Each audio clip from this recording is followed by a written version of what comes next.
del 2 av kanalbyttet. Og så fortsetter vi bare der vi slapp. Da kanalen skrudd på plass. Man fortsatt skjære her.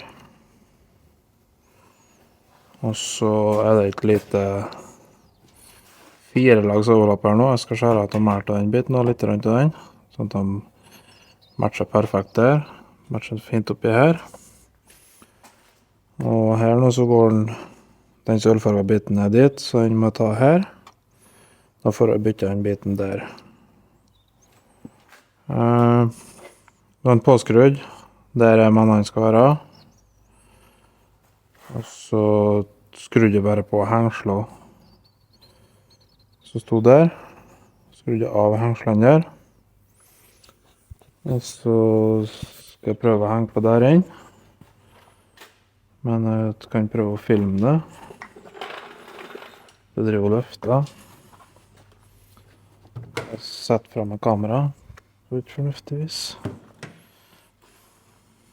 Kanskje.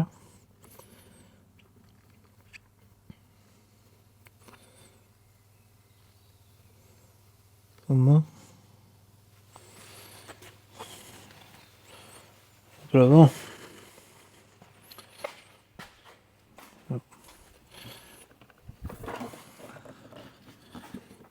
Grunnen til at det er et stort hål inne der her, da, for at hun ikke vranglås. Begge der inne på den siden ikke vranglås når jeg var i Oslo.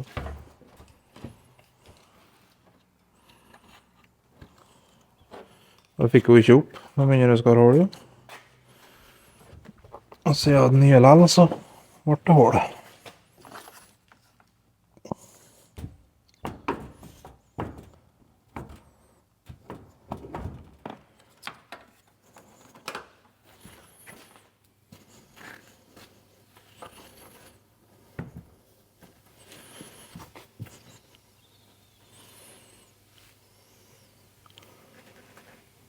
Lita fin justering.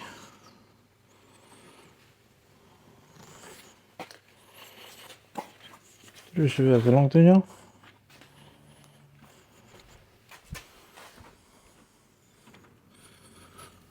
Oppløst da. Ja. Da tror jeg tar kveld. Så i morgen gjør jeg rent, kapp fint, siste bitene. Ha på guffe på innsiden til kanalen. Slipper rent på sveiseprimer og så videre. Ha på lim og monter.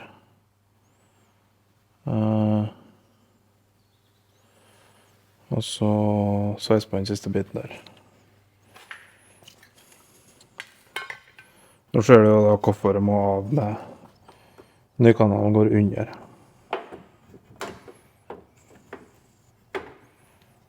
Skjønner. Nei, men da tar den igjen i morgen. Søndag. De siste timene. Jeg har jobbet på denne helga. For denne her må ut igjen. Men jeg får i hvert fall på kanalen. Litt usikker på om jeg rekker å ha struktur inn i gulvet og greier, men å sette på den hjulbøbiten, for at jeg må flytte noen biler når jeg er ferdig med det her. Så det litt travelt kanskje, men det går bra.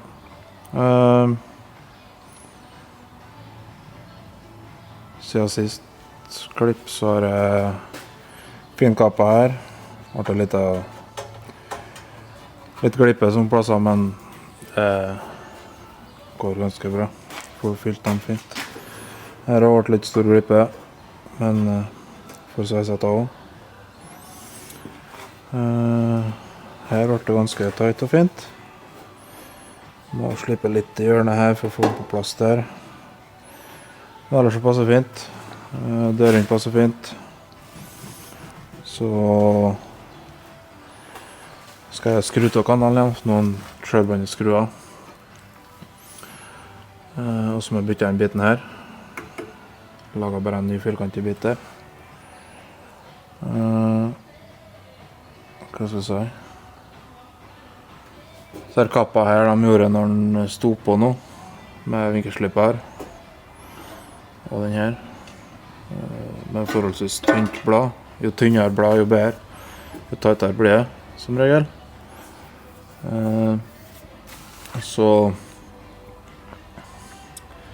kappe rett inn, eller vinkle og en eller annen venn, alt etter hva du vil. Men her nå altså best retting, i hvert fall med tanke på dette her. Men for eksempel på den plata her da, hvis jeg legger den andre oppå, så kan jeg kappe seg litt ned da, så blir den biten litt større, så blir den litt større, sånn at av den vinkelen som blir, så treffer jeg meg jævla fint overens. Det er et sånn lite triks. Men det her er jo ikke noe sveisekurs, det er bare å vise dere hva jeg holder på med, og hva som gjør det, så får de bestemme selv hvordan de vil gjøre det. Må jeg bare ha den av, så at jeg får punktet fast jakkfeste i innerkanalen. Her er hålet. Må bare slipe rent og greier. Så, ja. Bytte den der biten, så er det bare å slippe inn- og utsida av dette her, rundt. Og slippe nykanalen under. Få på lim der det skal lim, og sveiseprimer der det skal sveiseprimer. Grunne innerkanal, som har slippet den for røst. Som jeg sa,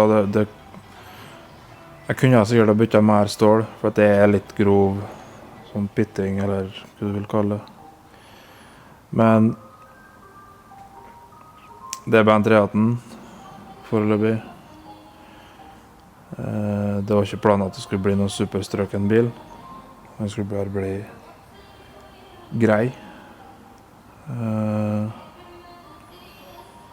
Men det toget var vel egentlig godt da. Så vi får bare fortsette budsjettbygget, sånn som jeg har planlagt. Så tar jeg den etterpå, når jeg har slippet rent og hatt på alt, tenker jeg. Så kan jeg prøve å sette opp kameraet når jeg sveiser den fast eller noe.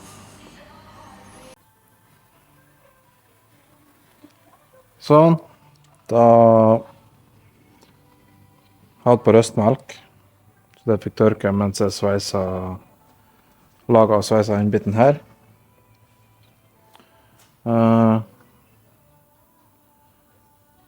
Hatt på sveiseprimer under her også. Kom på at jeg glemte å ha på sveiseprimer på innsiden her oppi. Det må jeg da. Da slipper jeg rent. Hatt på sveiseprimer på undersiden der. Og overalt her, utenom der. Ser det nå. Så der må jeg ha på.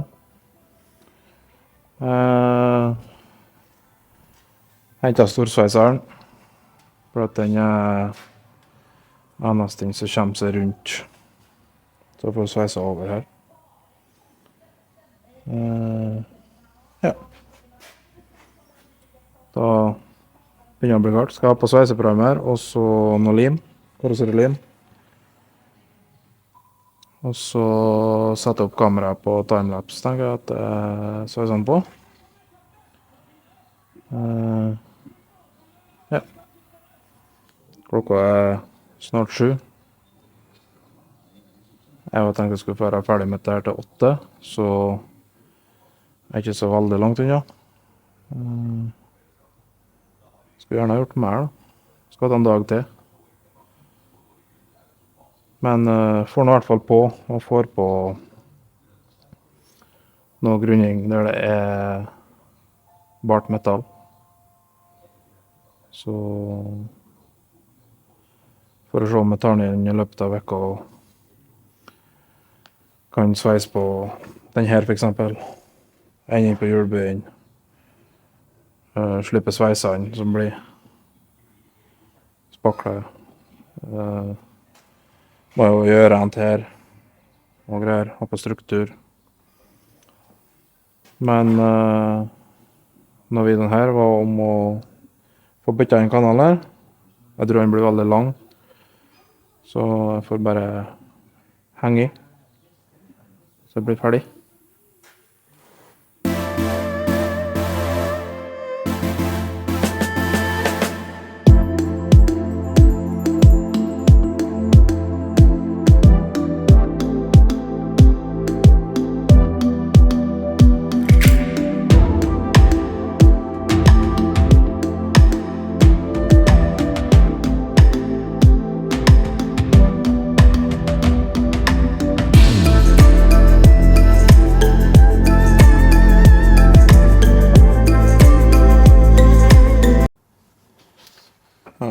Det siste de så da, på den timelapsen, som de sikkert ikke så noe som helst på egentlig. Brukte punktsveiseren til å sveise rundt her, på gulvet. Og så har jeg migget her.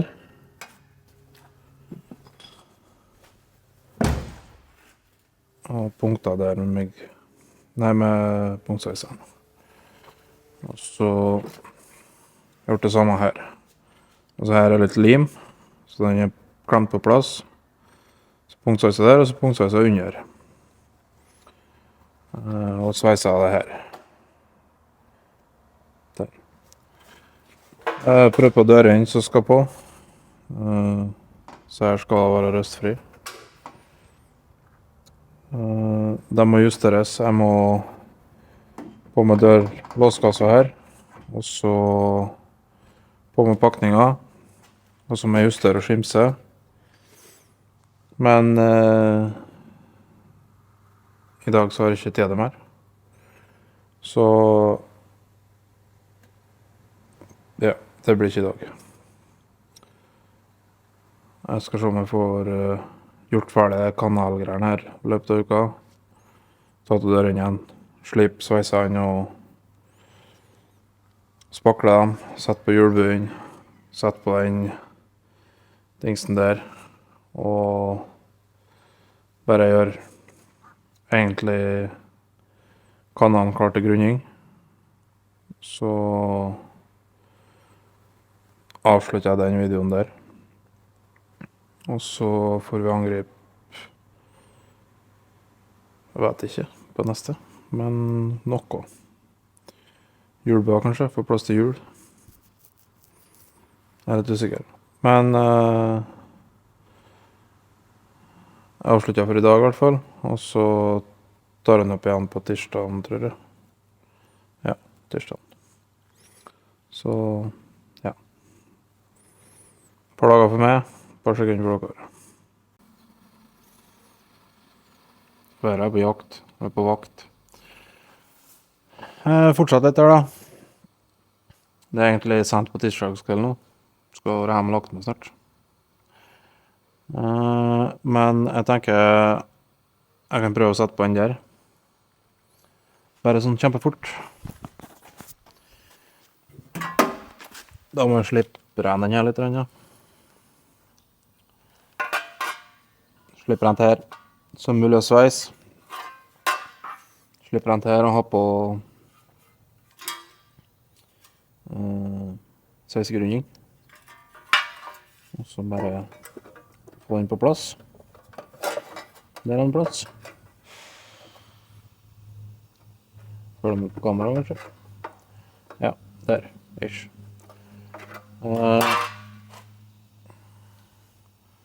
Og så, som det sikkert ser da, på videoen, så er jeg ikke så god på å ha på vernebriller. Men det lærte jeg den harde måten inn på søndagen, for at da har jeg for første gang fått noe inn på øyet, og Det var ikke noe kjekt, siden jeg har bare ett øye, så er det litt sånn jeg burde virkelig begynne å bruke vernebriller litt oftere. Så det anbefaler jeg dere å gjøre, for at det er kjedelig å miste synet. Men det gikk bra, og jeg fikk pella ut en liten bit inn på øyet, og så nå er det bare litt rødt igjen, så berga vi denne gangen, men vil helst ikke det skal skje igjen. Skjer det på andre øyet, så har det ikke så mye å si, det er bare plastikk, så det går fint, men ja, bruk vernebriller. Det er et tips. Skal jeg ordne det her, ja.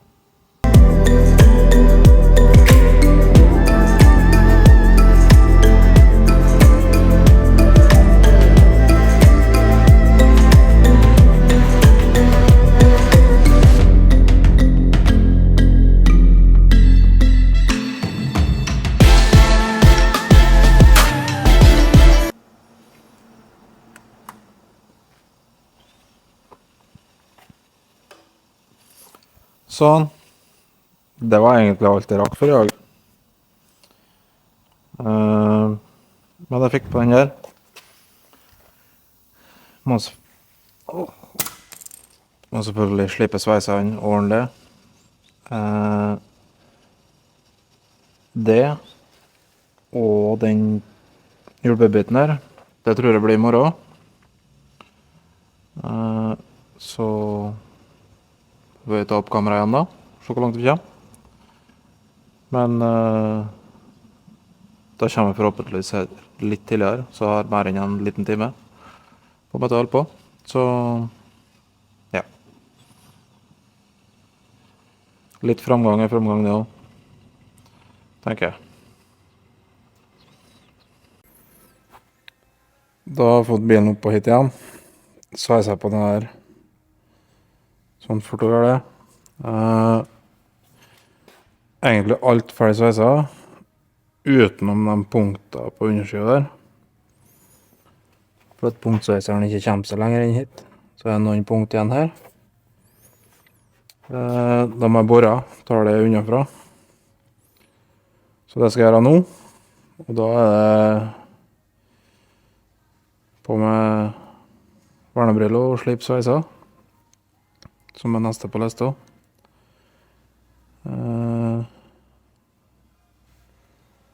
Ja.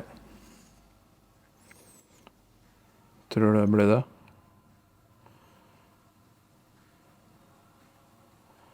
Ble egentlig litt usikker. Men jeg tror vi ja, sveiser først, og så skjærer vi etterpå. Sånn. Da er alt ferdig sveiset på kanalen her. Sammen på kanalen på andre siden. Jeg har også fuget den under, men jeg har ikke sprayet på noe ennå. Det skal jeg også spraye på inni. Jeg har heller ikke slippet sveiset. Jeg tenker at jeg avslutter videoen her nå. Ferdig med kanalbyttet. Det er bare etterarbeid igjen. Det er da slipping til sveiser og spakling, for det blir grunning.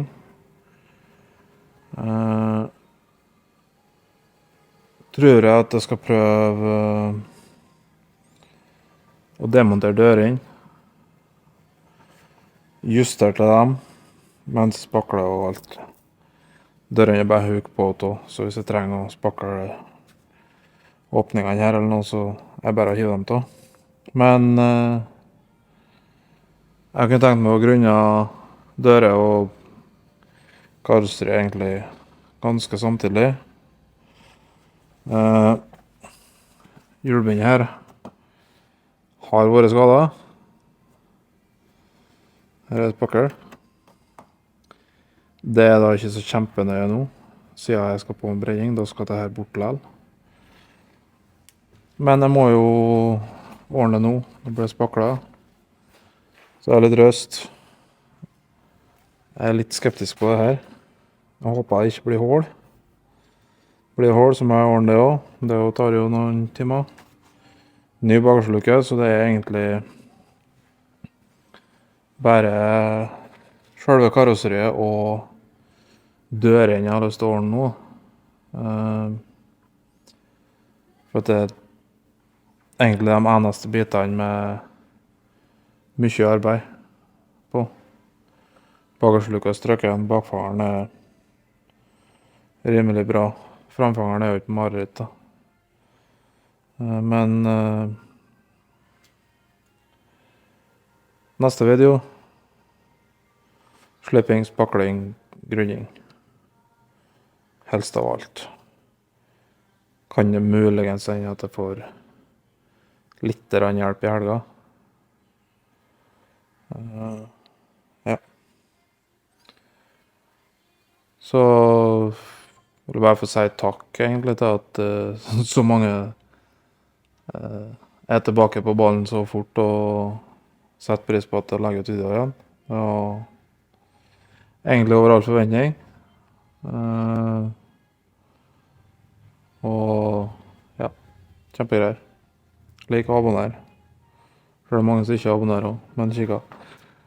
Så tar jeg den på neste. Hei da.